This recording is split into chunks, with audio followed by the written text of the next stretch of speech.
आता तुम्ही म्हणाल की आम्ही मुख्यमंत्री देवेंद्र फडणवीस यांचं कौतुक केलं, का करू नये? गडचिरोली सारखा जिल्हा हा नक्षलवादी जिल्हा म्हणून ओळखला जातो. मी बदनाम असं म्हणणार नाही.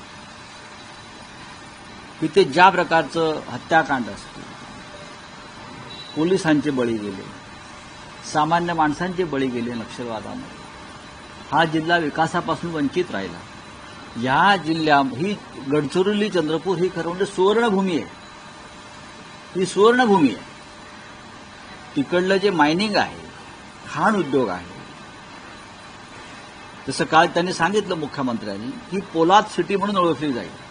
की देवेंद्र फडणवीस यांच्यासमोर 10 खतरनाक नक्षलवाद्यांनी आत्मसमर्पण केलं. त्यांनी शस्त्र हाती ठेवलं आणि संविधान हाती घेतलं. याचं प्रत्येक मराठी माणसाला आणि भारतीयाला याचं कौतुक वाटलं पाहिजे.